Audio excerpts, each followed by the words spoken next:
A great evil stirs within the Dessarin Valley.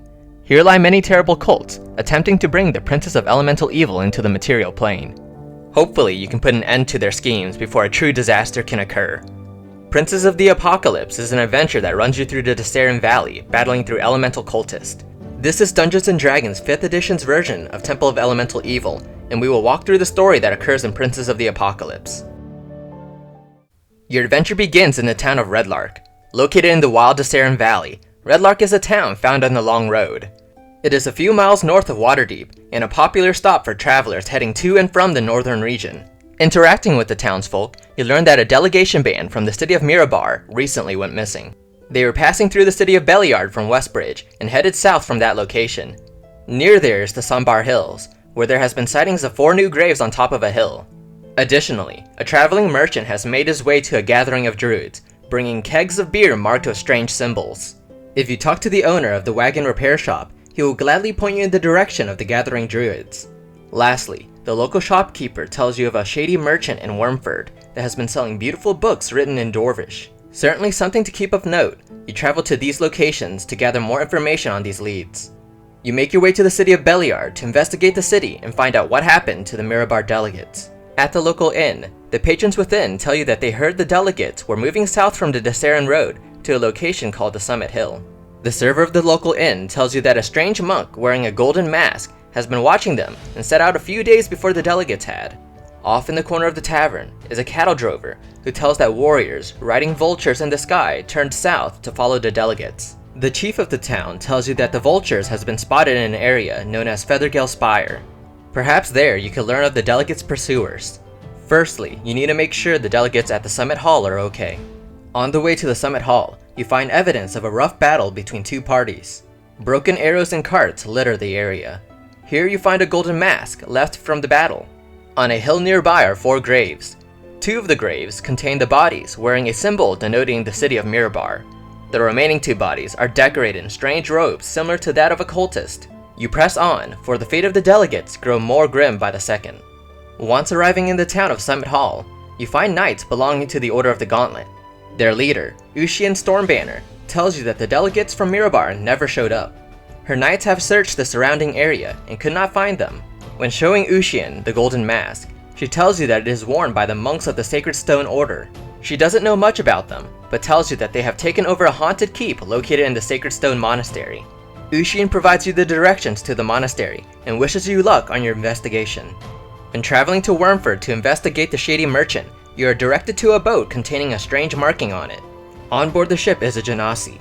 You bring up the topic of the dwarven book you heard about in Redlark, but he denies any knowledge of it. He is clearly lying, but with no other option, you leave the boat empty-handed. During your investigation, you are attacked by vultures from the sky. Riding them are humanoid figures wearing a feather on their shoulder. You fend them off and slay some of your attackers before rummaging through their bodies. On one of the attackers is a map labeled with the spire a few miles east of Red Larch. It is assumed that this must be their base of operations. Time to make your way to their headquarters and find out what is going on.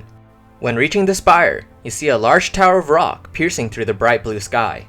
You infiltrate the tower to learn that the residents of this area, the Feathergale Knights, are working with the cultists known as the Howling Air. They don't seem to like the Black Earth cult located at the Sacred Stone Monastery and believe they are up to no good. Nearby at Knife Point Gully, you find an entrance to a dungeon down below. You make your way out of the area, heading to investigate another area and search for the delegates. Along the road, you notice a camp of mercenaries accompanied by a cultist. A fight breaks out as they spot you, and you manage to capture some bandits while killing the cultist. The bandits inform you that they were hired by the cultists at Rivergard Keep. They were ordered to camp here and raid any caravan that passed by and reveal to you the location of Rivergard Keep. Clearly, you must find out what's going on. You make your way to the Rivergard Keep, a strongly built castle on the riverbanks of the Dessarin Valley. Here you find the location's leader, along with the genasi from Womford. They immediately recognize you and attack as you infiltrate their castle. Here you learn that the people of Rivergard Keep has been attacking the merchants who passed through and claim to be defending the area from themselves. While running through the castle, you find a secret underground waterway that leads to a temple.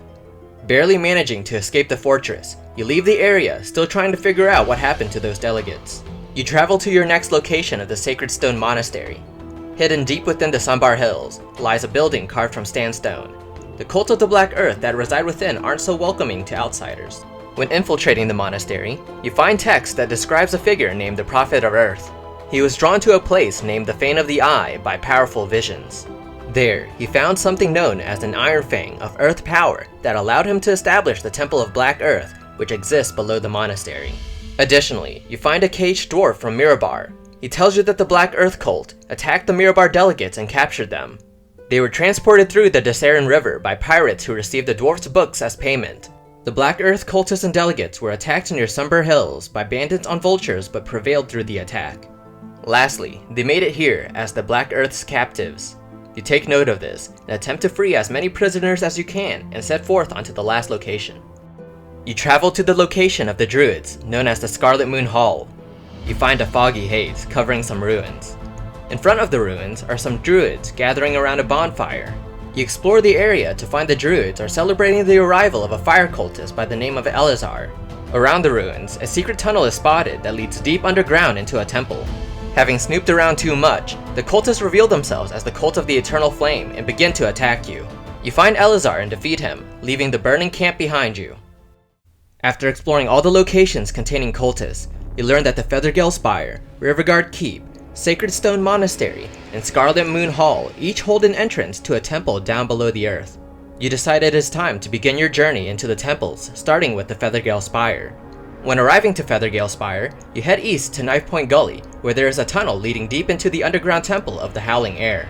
Traveling through the temple, you meet the Prophet of the Howling Air, known as Arisi Kelenoth. These prophets are those who lead their respective elemental cults. After defeating Arisi, she disappears into the air, leaving only her staff, Windvane, behind. You find out from exploring the temple that an orb of devastation has been conjured by the cultist on a town above in retaliation to your investigation.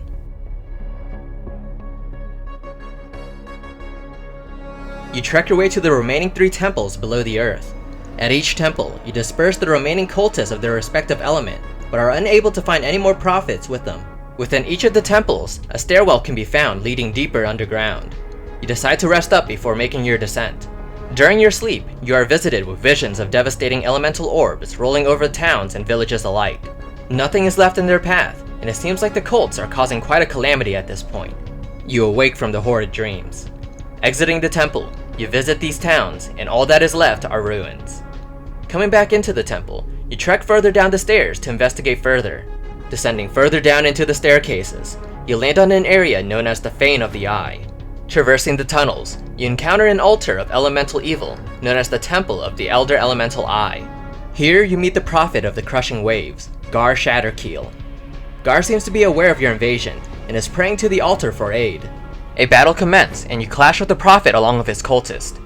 Defeating him, he leaves behind a trident of water known as Drown.